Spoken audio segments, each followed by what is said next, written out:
Muito obrigada, então, senador, senadora Ana Rita, senador Cristóvão Buarque, senhores componentes da mesa, senhoras e senhores presentes.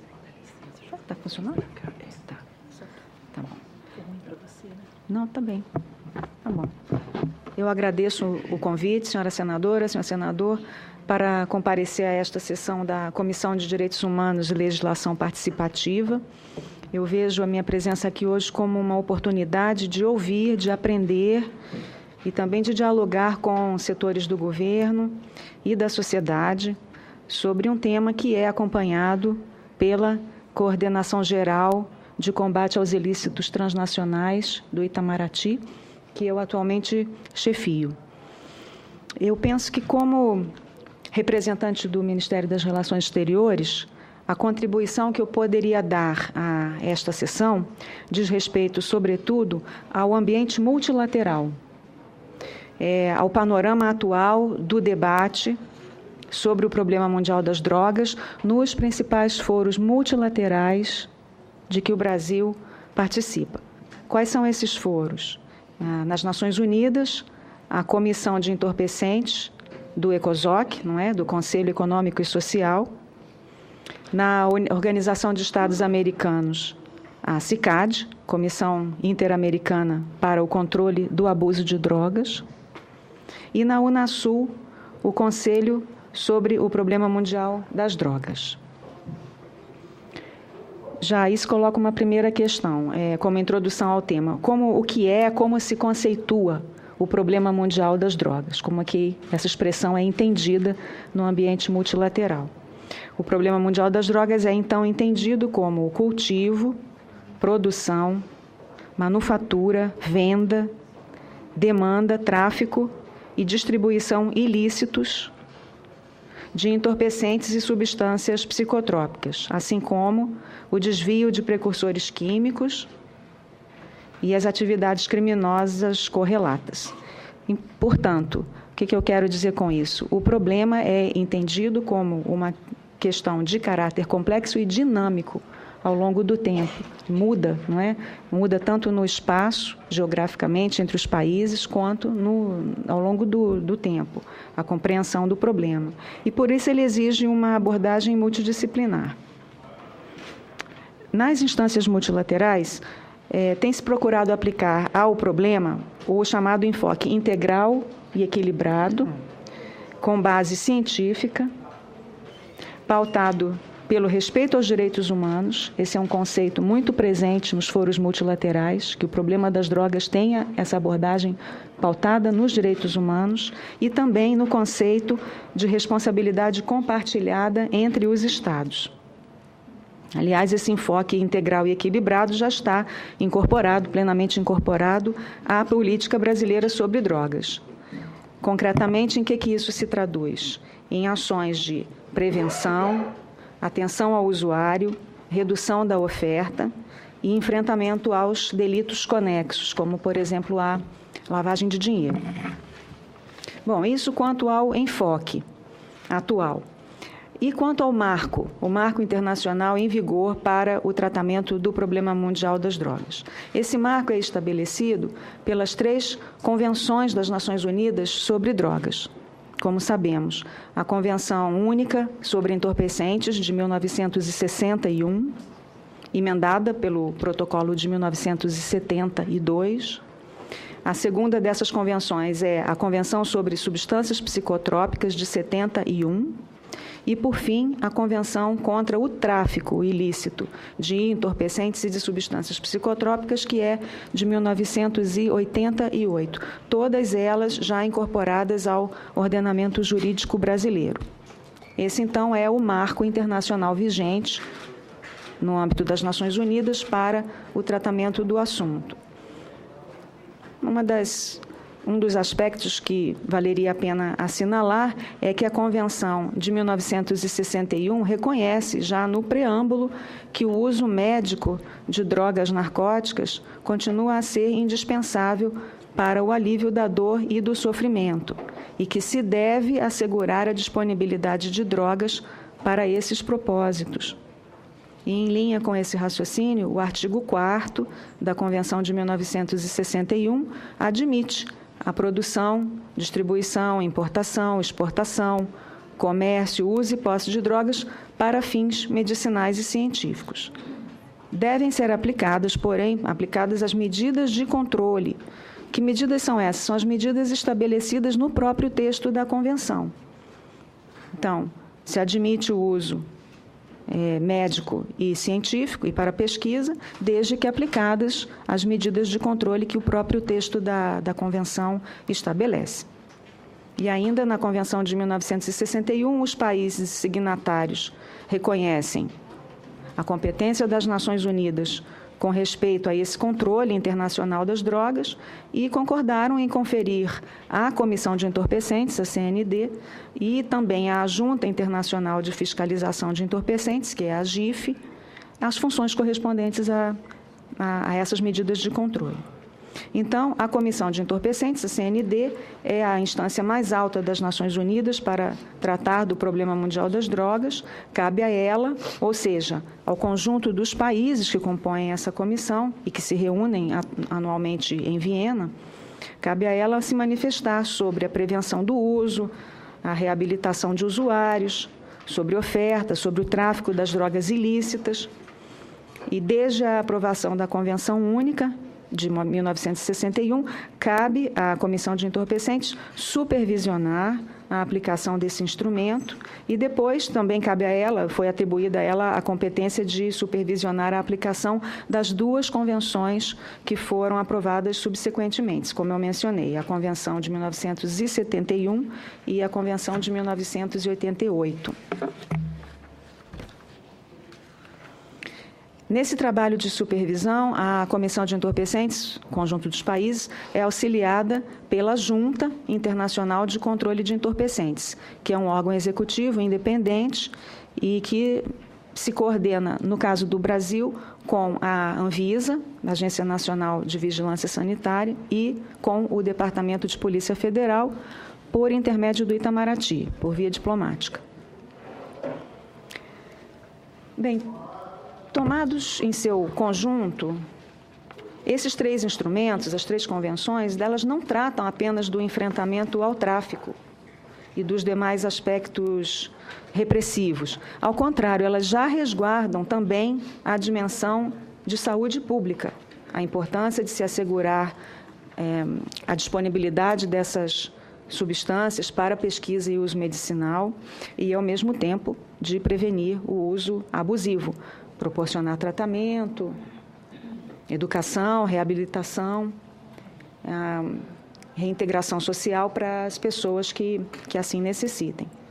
A JIF, a Junta Internacional de Controle de Entorpecentes, também, no seu relatório anual, no caso, na edição de 2013, reafirma que o estabelecimento de programas de uso medicinal é permitido, de acordo com a Convenção Única de 1961. Mas, reiterando, esses programas estão sujeitos a medidas estritas de controle para o cultivo, comércio, distribuição e assim por diante. Bom, outro aspecto a se assinalar com relação ao regime multilateral é que a Convenção de 1961 diz, no artigo 28, que não se aplica ao cultivo de cannabis que seja exclusivamente para fins industriais. Isso porque existem variedades da planta que contêm concentrações muito baixas de compostos psicoativos e esse uso industrial para a fabricação de têxteis, por exemplo, não estaria sujeito aos controles da Convenção de 61. Bom, no plano interamericano, o problema das drogas também é tratado, é debatido na Comissão Interamericana para o Controle do Abuso de Drogas, a CICAD, que, aliás, senador, foi criada, como talvez os senhores se recordem, em 1986, não é? Durante a Assembleia Geral da OEA, aqui no Rio de Janeiro. Então, o Brasil foi um dos países responsáveis por trabalhar em favor do êxito dessa iniciativa de criação da Comissão Interamericana para o Controle do Abuso de Drogas. O objetivo, em linhas gerais, da CICAD é aumentar as capacidades institucionais dos Estados-membros, a fim de reduzir, né, tanto a produção, o tráfico e o uso ilícito, e também de responder às consequências sociais, criminais e às consequências para a saúde decorrentes do tráfico de drogas. Em termos práticos, assim, o Brasil participa das 2 sessões anuais da CICAD e também das atividades dos grupos de trabalho da comissão, que são redução da demanda, controle de substâncias químicas e farmacêuticas, controle da lavagem de dinheiro e narcotráfico marítimo. Hoje em dia, o Brasil exerce, na realidade, a presidência de 2 desses GTs, o Grupo de Trabalho de Redução da Demanda e o Grupo de Trabalho de Lavagem de Dinheiro.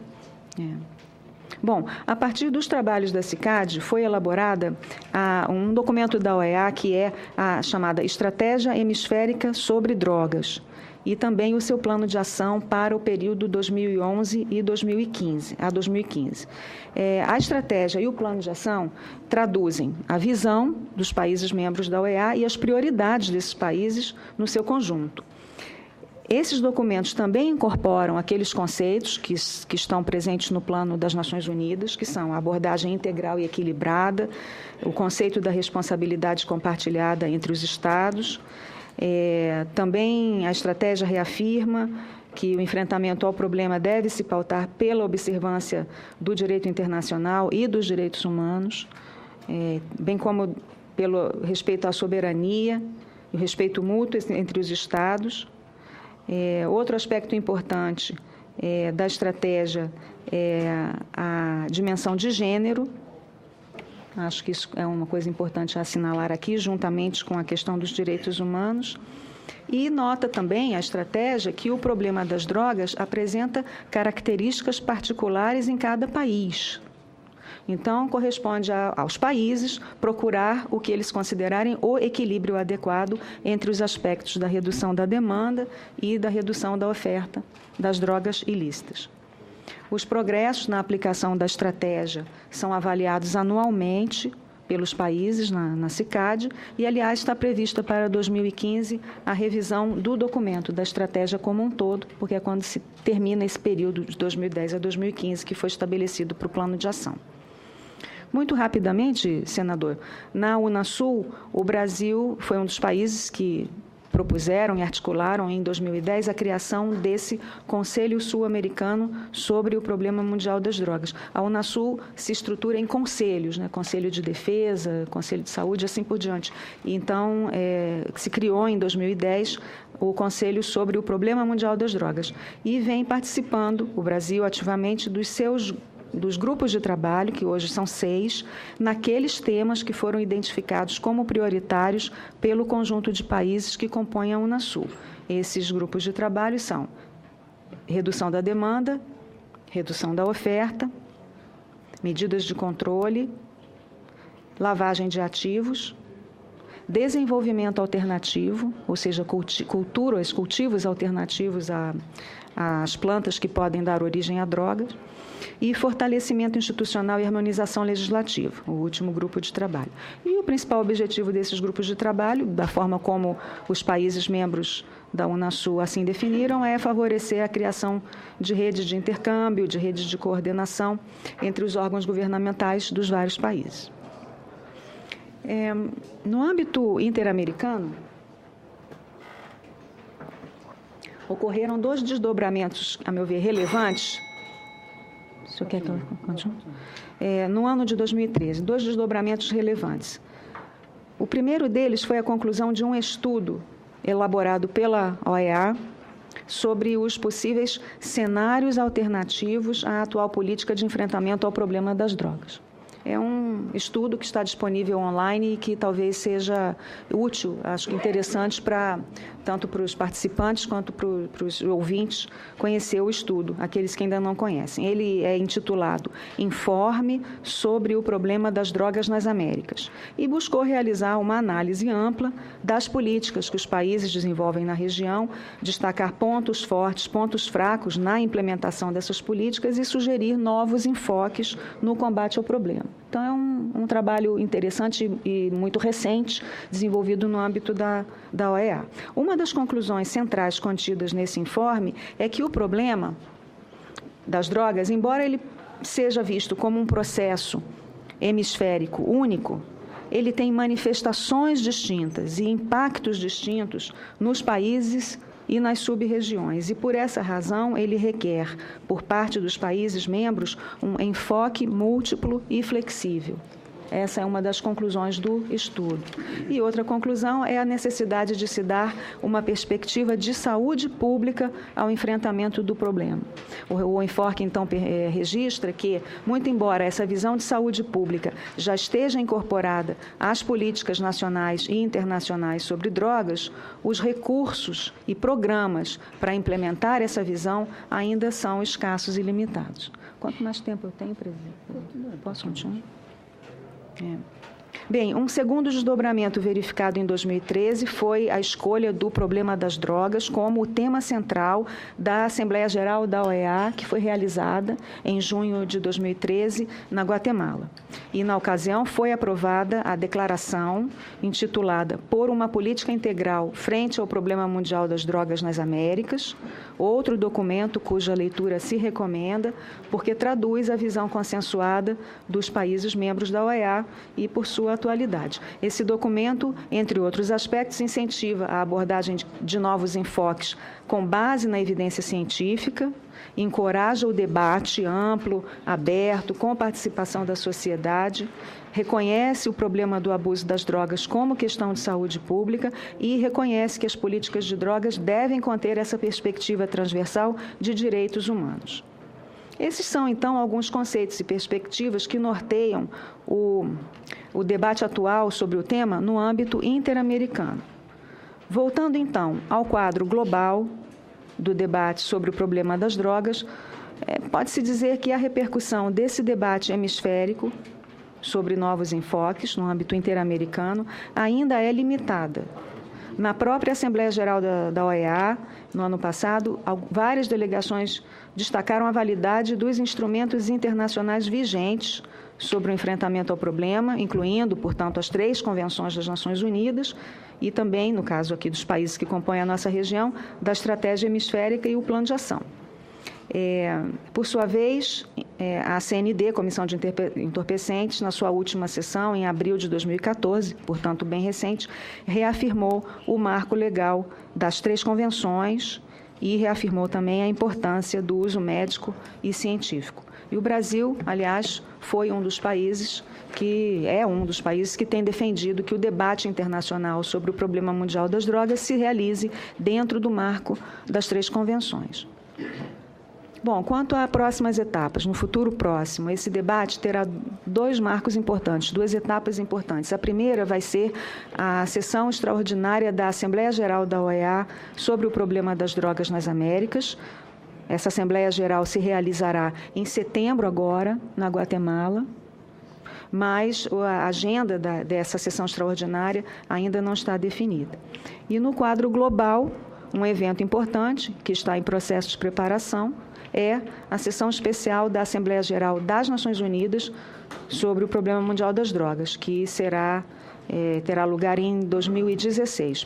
Portanto, o debate mundial tende a se ampliar no contexto preparatório dessa sessão especial da Assembleia Geral da ONU. Enfim, essas seriam algumas considerações introdutórias a respeito de quais são as instâncias multilaterais existentes, a abordagem contida nas 3 convenções globais que tratam da questão e, por fim, dos rumos que o debate internacional tende a seguir nos próximos meses e anos. Eu concluiria, então, aqui os meus comentários iniciais e aspectos mais específicos, conforme o interesse dos participantes, poderiam ser tratados no decorrer da sessão. Peço desculpas por ultrapassar o horário e agradeço. Muito obrigada, senador. Bom dia.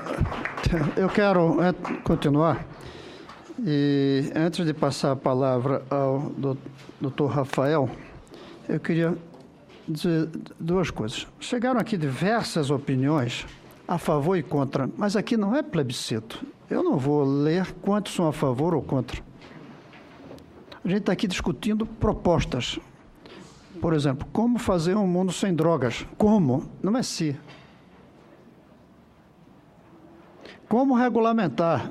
Não é se. Nós estamos debatendo ideias, não estamos fazendo plebiscito. Por isso, a única consideração, a única manifestação que chegou aqui que eu vou ler é essa, porque eu acho que toca, senadora Ana Rita, ao nosso trabalho, que diz que tem tanta coisa mais útil nesse país para os senhores representantes do povo e ficam perdendo tempo com esse assunto. Querem colocar vontades e interesses de determinado grupo como imposição a toda a nação. Primeiro, a gente aqui não está servindo a nenhum grupo. Se engana quem achar que a gente está servindo a um grupo.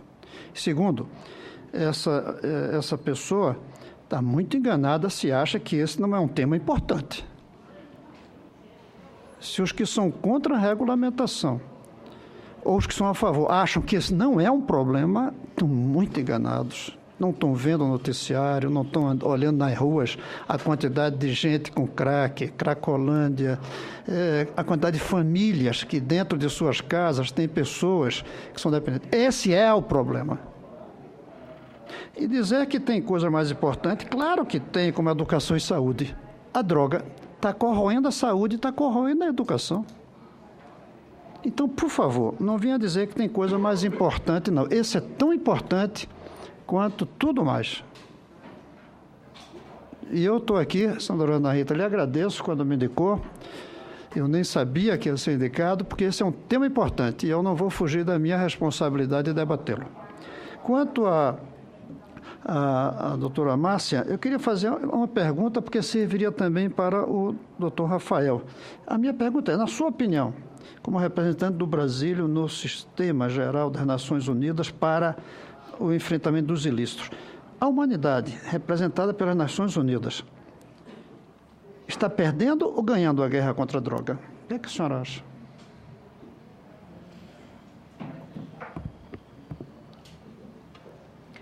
Eu acho, senador,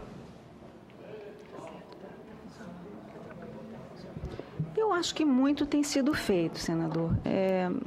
Dizer apenas que está se perdendo a guerra às drogas seria talvez desconsiderar uma série de avanços que tem sido possível lograr. Diria, em certos aspectos estamos, enfim, o problema vem avançando. Eu mencionaria as chamadas novas substâncias psicoativas, aquelas substâncias que vão sendo criadas e que não estão, portanto, ainda sujeitas às listas, aos controles das 3 convenções. As novas substâncias, acho esse um desafio que temos ao lado das substâncias tradicionalmente conhecidas e que já reguladas pelas convenções, nós temos esse desafio das novas substâncias psicoativas. Requer um esforço da ciência e das políticas públicas e do regime multilateral em conjunto. Mas, ao lado disso, eu diria que há muito que tem sido possível fazer, tanto no âmbito internacional quanto dentro dos países. Então, eu diria que a resposta é matizada, enfim. Não acho que a gente deveria dizer que...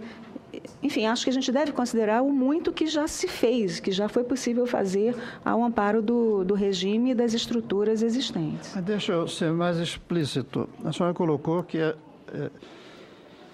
as Nações Unidas, as Nações Unidas, trabalham sobre a produção, a distribuição e o consumo. Eu pergunto, a produção está diminuindo ou aumentando? A distribuição está diminuindo ou aumentando? O consumo está diminuindo ou aumentando?